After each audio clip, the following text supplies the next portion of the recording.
안녕하세요. 저는 현재 안양 외국어고등학교에 다니고 있는 2학년 일본어과 박세은입니다. 좀 인상 깊었던 거는 패턴이었거든요.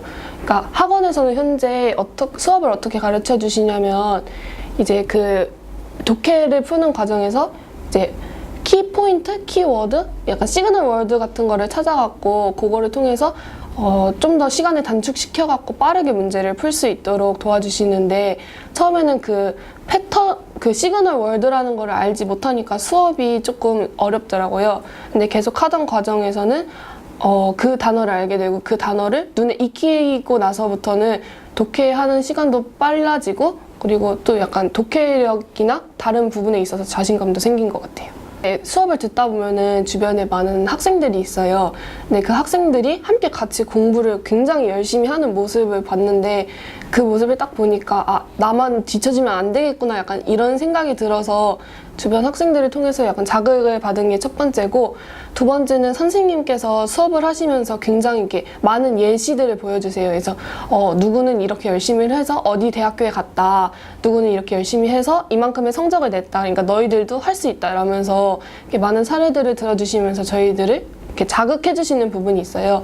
그래서 그 부분을 살펴보면서 저희들도 약간 자극을 받아갖고 더 열심히 할 수 있게 된 것 같아요.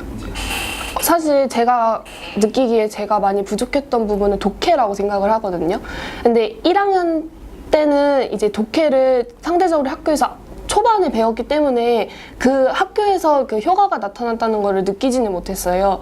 근데 2학년 때 현재 이제 독해를 배우는 과정에서 다른 친구들과 똑같은 조건에서 공부를 하는데 제가 뭐 다른 친구들보다 뭐 20초 정도 빠르게 문제를 풀어갖고 이제 뭐 다른 친구들 뭐 하나 궁금해서 이렇게 바라보는 약간 그런 상황도 오는 걸 보니까 제 실력이 좀 많이 늘었구나라는 생각을 하게 됐던 것 같아요.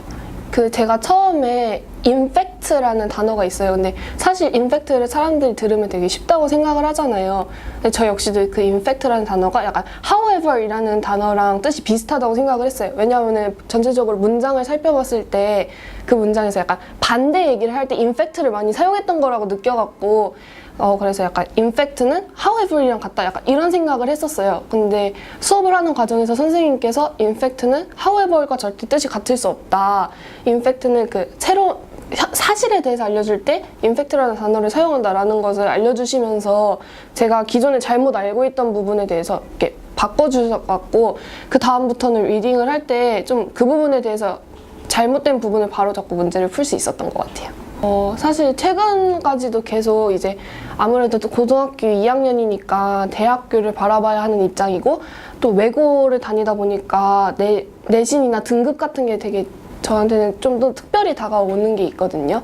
근데 항상 선생님께 가능할까요? 막 이러면서 약간 좀 뭐라 그래야지? 약간 의지 없는 약간 그런 말을 할 때가 있는데 그럴 때마다 선생님께서 너는 충분히 할 수 있다. 너는 이렇게 하면 할 수 있다라고 말씀해 주시는 것 덕분에 뭔가 제가 항상 학원을 다니면서 힘을 얻고 그러고 이제 뭔가 좀 더 준비를 할 수 있는 것 같은 그런 것도 있고 사실 최근까지도 계속 이제 아무래도 또 고등학교 2학년이니까 대학교를 바라봐야 하는 입장이고 또 외고를 다니다 보니까 내신이나 등급 같은 게 되게 저한테는 좀 더 특별히 다가오는 게 있거든요.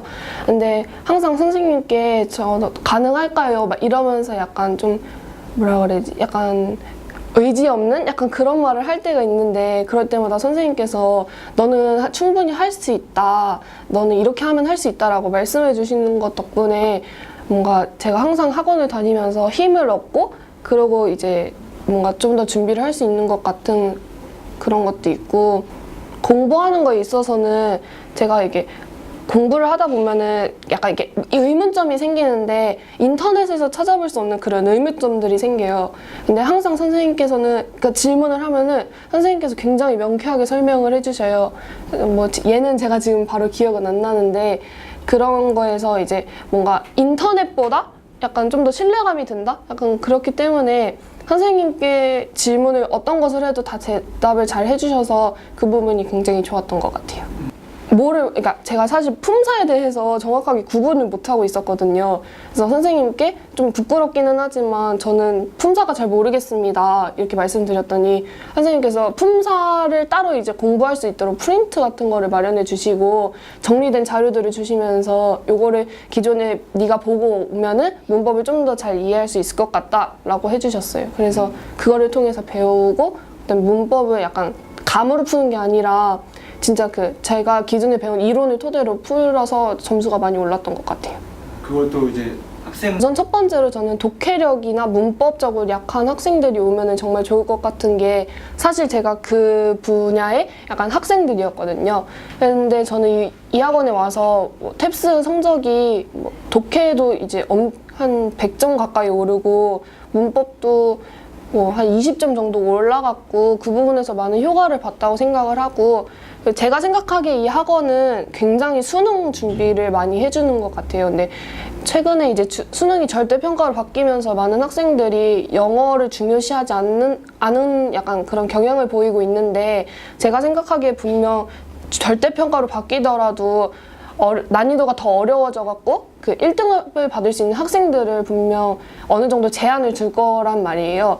근데 저희 학원에서는 수능 준비를 굉장히 꼼꼼히 해주고 그 다음에 그거를 통해서 수능을 끝까지 1등급을 받을 수 있도록 도움을 많이 주고 있기 때문에 뭐 약간 수능에 1등급이 나오고 있지만 괜히 갑자기 2등급으로 내려갈 수 있을 수도 있을 것 같아서 불안하다 뭐 이런 학생들이 있다면 저희 학원에서 되게 교육을 받으면 굉장히 좋을 것 같아요. 학원은 선생님께서 굉장히 한 사람 한 사람 소중하게 여기시고 그리고 저희들을 위해서 많은 자료도 제공해 주시며 학생들을 위한 수업을 진행해 주시고 있기 때문에 영어에 자신감이 있는 학생이든 자신감이 없는 학생이든 이 학원에 온다면 충분히 많은 도움을 받고 자신이 원하는 꿈을 이룰 수 있는 발판을 마련할 수 있을 것이라고 생각하니까 많은 분들이 오셔서 함께 수업을 들었으면 좋겠습니다.